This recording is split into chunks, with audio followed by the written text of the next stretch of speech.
Olá, chegamos para mais uma análise aprofundada. Hoje, olha, o material que a gente tem aqui mexe num vespeiro daqueles. É sobre um projeto de lei no Brasil que pode mudar bastante coisa na forma como as grandes facções, tipo PCC, Comando Vermelho, são investigadas. A fonte que a gente está usando hoje chama Projeto Pró-Facção e Infiltração Policial. E, bom, só pelo nome já dá para sentir que levanta umas questões bem sérias, né? A nossa missão aqui é tentar entender os argumentos, o que esse material apresenta como evidência e essa ligação que ele faz entre o tal projeto e uma suposta infiltração na polícia. Vamos nessa! Ok, para a gente começar, o projeto de lei que está no olho do furacão, ele é associado nesse material que a gente viu ao nome do Guilherme Derrite.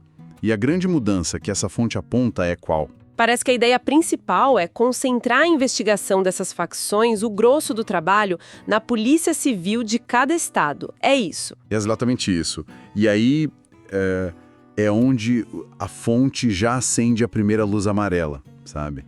A grande preocupação que o material levanta é que essa proposta acabaria tirando da linha de frente o Ministério Público. O MP, né? Tanto o estadual quanto o federal. E também a Polícia Federal, a PF. Tirando o MP e a PF da jogada inicial. Isso. E por que isso seria ruim na visão de quem escreveu o material? Porque eles veem essas instituições como, essenciais para desvendar esses esquemas que são super complexos. O texto sugere que tirar eles do começo poderia criar problemas, sabe? Risco de conflito de interesse, ou até uma dificuldade mesmo para investigar a fundo, principalmente se a gente levar em conta o que o material vai falar depois sobre infiltração na própria polícia local. Ah, entendi. Então a lógica ali no texto é que para crimes desse tamanho, com gente que pode estar infiltrada em vários níveis, precisaria de mais gente investigando junto desde o início e não concentrar num lugar só que, segundo a fonte, poderia já estar comprometido. É bem essa linha de raciocínio que o material desenvolve. O argumento é que a complexidade, o alcance dessas facções pediria justamente essa variedade de olhares, de ferramentas de investigação. Aí concentrar na polícia estadual, que a fonte vai dizer que tem problemas de infiltração, bom, na leitura deles, seria um passo para trás bem perigoso. Nossa. Inclusive, para dar mais peso a essa questão da exclusão do MP, o texto até cita que a jornalista Ana Flor, lá da Globo News, teria falado sobre essa mudança. O que, para quem escreveu o material, parece ser uma confirmação de que não é um detalhe qualquer, né? Mas uma mudança central e, assim, bem polêmica mesmo do projeto. E aí a coisa fica cinematográfica, como você disse. Para ilustrar essa preocupação toda com infiltração, a fonte traz um caso bem específico, que teria acontecido lá no aeroporto de Guarulhos, em São Paulo. Isso foi um ano antes, mais ou menos, da gravação original desse material que a gente está olhando. O contexto é pesado. Mataram um delator do PCC dentro do aeroporto. E o detalhe que o material grifa, que parece vir de uma reportagem do Fantástico que eles citam, é a presença nesse dia, nesse local, de uma viatura da Polícia Civil de São Paulo, mas descaracterizada, sabe? Aquele carro sem pintura oficial, sem nada. Um carro paisana da Civil. Isso. Mas o ponto que chama muita atenção mesmo é a placa. Estava adulterada. A informação que a fonte traz é que usaram uma fita adesiva, para cobrir a letra F e fazer parecer que era um A. Caramba, imagina a cena, né? Um carro oficial da polícia, disfarçado, placa mexida, bem ali no local de uma execução ligada a uma facção gigante como o PCC. O material vai além, identifica o motorista.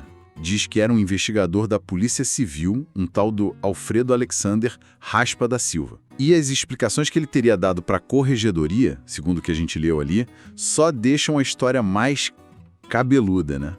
Pois é, as justificativas são quase uma história à parte. O texto diz que ele alegou que estava de férias, de férias, que estava indo para Porto Alegre. Mas aí já começa a ficar esquisito, o voo dele, segundo a fonte, sairia de outro terminal, não daquele onde o crime aconteceu. Exato. Contradição aí. E ele também teria dito que pegou o carro oficial para uso particular, o que já seria, uma irregularidade. e que adulterou a placa justamente para não ser pego usando a viatura fora de serviço. Parece, sei lá, uma desculpa meio esfarrapada para muita coisa estranha junta, não? Parece frágil, né? E fica ainda mais esquisito quando a gente lê o que vem depois no material. Porque assim, contrariando totalmente essa versão de eu estava só de passagem indo para outro lugar, a fonte afirma que esse investigador foi visto circulando justamente pelo Terminal 2, o terminal onde mataram o cara. E não foi rápido, não. Ele teria ficado por horas lá naquele dia. Horas?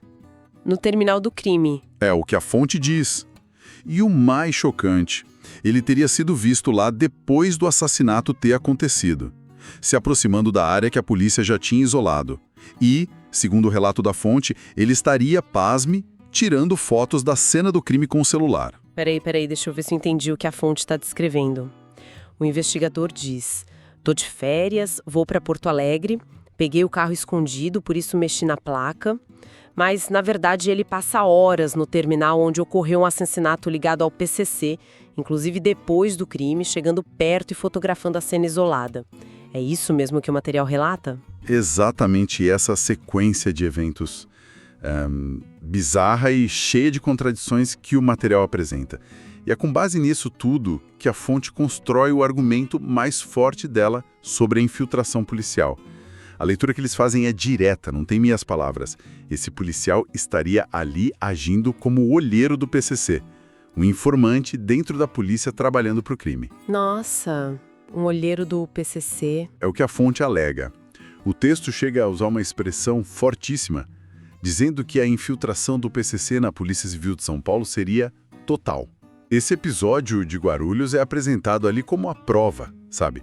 O flagrante dessa situação gravíssima que eles estão denunciando. Que acusação pesadíssima. E para dar mais corpo a essa crítica toda ao projeto de lei, o material que a gente está vendo também busca uma outra visão, né? Uma perspectiva mais técnica, digamos assim, do ponto de vista jurídico, investigativo. Eles citam o promotor Lincoln Gacchia. O texto descreve ele como membro do GAECO em São Paulo, que é o Grupo de Atuação Especial de Combate ao Crime Organizado, né? Uma linha de frente importante ali contra as facções. E o Gacchia é descrito como um dos maiores especialistas em PCC do país. Alguém que, segundo a fonte, até vive sob escolta policial por causa desse trabalho. O que exatamente o material diz que o Gacchia comentou sobre esse projeto? Eles mencionam que ele falou sobre isso no programa do Reinaldo Azevedo. Sim. O material atribui ao Gacchia umas análises bem críticas, sabe? Primeiro, ele teria confirmado aquele ponto central que a fonte levanta, que o projeto, na prática, joga a responsabilidade principal da investigação, o que chamam de competência primária, para a Justiça Estadual e para a Polícia Civil. E como consequência direta, tira ao Ministério Público, tanto o estadual quanto o federal, dessa posição de comando inicial nas investigações das grandes facções. Entendi. E sobre a Polícia Federal? Qual seria o papel dela nesse cenário que o Gacchia teria descrito, segundo a fonte? Então, aí a coisa fica ainda mais complicada, segundo essa leitura apresentada. A PF, que hoje tem um papel crucial, né, especialmente em crimes que atravessam estados ou até saem do país, o texto usa a expressão onde ela já atua, indicando que isso já é da natureza da PF. Ela passaria a ter um papel secundário. O termo usado é subsidiário. Subsidiário. O que isso quer dizer na prática? Na prática, significaria que, para a PF entrar numa investigação dessas, dependeria de um pedido formal. O governador do estado teria que pedir para o ministro da Justiça, ou seja, não seria mais algo automático, sabe? Mesmo em casos que claramente teriam uma dimensão federal. Ficaria dependendo dessa articulação política. O material também aponta que o Gacchia teria levantado dúvidas sobre a constitucionalidade disso tudo, sugerindo que a proposta poderia até ferir a Constituição em alguns pontos. Entendi. Quer dizer, a crítica que a fonte atribui a ele é que, além de tirar o MP da frente, o projeto ainda criaria um monte de barreiras, de burocracia, até política, para a PF atuar, mesmo nos casos que já seriam dela. Exatamente. É essa a preocupação apontada. E aí, juntando todas essas peças, né, a crítica geral ao projeto, o caso de Guarulhos como suposto exemplo de infiltração e essas preocupações técnicas atribuídas ao Gaquia. A fonte acaba desenhando um quadro bem sombrio. O argumento central que eles constroem é que a direção que o projeto de lei aponta é totalmente o contrário do que seria necessário. O oposto. O oposto, na visão deles. O material sugere que, justamente por causa desses riscos de contaminação nas polícias locais, e é que eles não falam só do PCC em São Paulo, viu? Eles mencionam também a preocupação com a infiltração de milícias nas polícias do Rio de Janeiro, por exemplo. Por causa disso tudo, a investigação dessas facções poderosas deveria, na verdade, ser fortalecida em nível federal.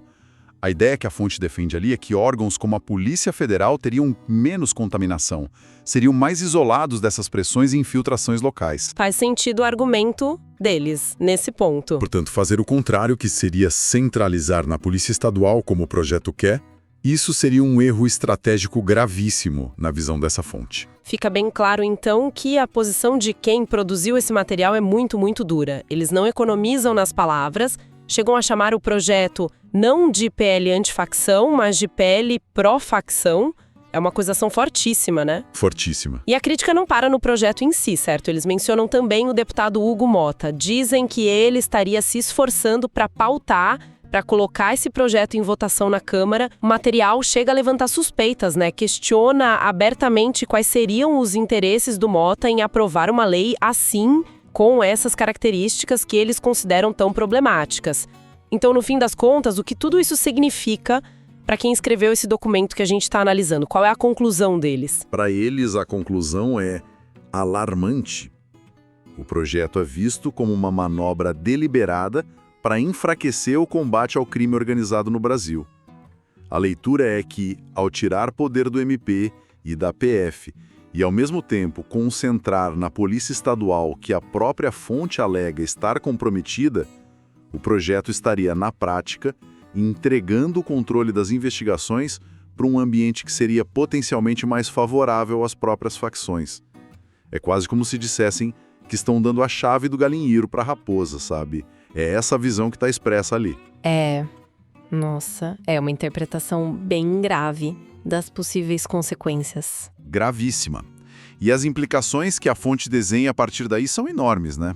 Isso tudo levanta uma discussão muito maior, claro, sobre qual seria a melhor forma de organizar o Estado para enfrentar essas organizações criminosas que mostram essa capacidade incrível de se infiltrar nas próprias estruturas de poder. Agora, olha, é super importante a gente frisar isso aqui. Tudo isso que a gente está discutindo, essas acusações, essas interpretações, são baseadas exclusivamente no que está escrito nesse material específico que a gente recebeu, tá? Sim. Fundamental deixar isso claro. A gente está aqui para analisar e apresentar o conteúdo dessa fonte, mas isso não significa de forma alguma que a gente concorde ou valide essas posições. Nosso papel é entender e expor os argumentos que estão ali colocados. Perfeito, acho essencial essa ressalva. A gente está explorando as ideias e as alegações dessa fonte em particular, e só dela. Exato. E vale notar também que o material não fica só na análise e na crítica, não. Ele termina com uma nota bem clara de mobilização. O texto faz um chamado direto ao público, pede pressão máxima para que esse projeto de lei não seja aprovado. Fica evidente que, para os autores, a questão é urgente e exige uma resposta da sociedade. Ok, então, resumindo bem rapidinho o que essa fonte nos apresentou. A gente tem um projeto de lei que quer mudar as regras de investigação de facções, concentrando o poder na Polícia Civil Estadual. Esse projeto é visto pela fonte como extremamente problemático. A razão principal, alegações muito fortes de que essa mesma Polícia Civil, especialmente a de São Paulo, estaria infiltrada pelo crime organizado. O caso do investigador no aeroporto de Guarulhos é usado ali como a grande... Exato. A prova disso, né? Além disso, a fonte cita preocupações de especialistas, como o promotor Lincoln Gaquia, sobre tirar o Ministério Público da jogada e enfraquecer o papel da Polícia Federal. A conclusão da fonte é que o projeto, na prática, acabaria ajudando as facções, sendo pró-facção. É isso. Exatamente. Esse é o panorama que o material que a gente analisou traça. E, para a gente fechar, talvez valha a pena deixar uma pergunta no ar. Uma reflexão que nasce das preocupações que a fonte levanta, mas que vai um pouquinho além do que ela discute diretamente. O material foca muito nesse risco de concentrar a investigação em polícias estaduais que ele alega estarem infiltradas. A questão que fica martelando é: será que o problema é só onde concentrar a investigação? Tipo estadual versus federal? Ou será que, independentemente da estrutura que se escolha, seja ela mais estadual, mais federal, ou um misto, né? A pergunta crucial não seria: que tipos de mecanismos realmente fortes de controle, de fiscalização interna, externa, de transparência, de responsabilização, que mecanismos precisam existir para garantir que qualquer força policial em qualquer nível possa combater o crime organizado de forma íntegra e eficaz? Mesmo com essa capacidade enorme que as facções mostram de corromper... É uma boa pergunta. Como garantir essa integridade, né? Exato. A fonte não entra nesses detalhes de mecanismos de controle, de accountability, como se diz. Mas a discussão que ela provoca certamente nos leva a pensar sobre isso. Como é que a gente blinda o sistema, seja ele qual for? Essa parece ser a pergunta de $1 milhão que fica pairando sobre todo esse debate, né?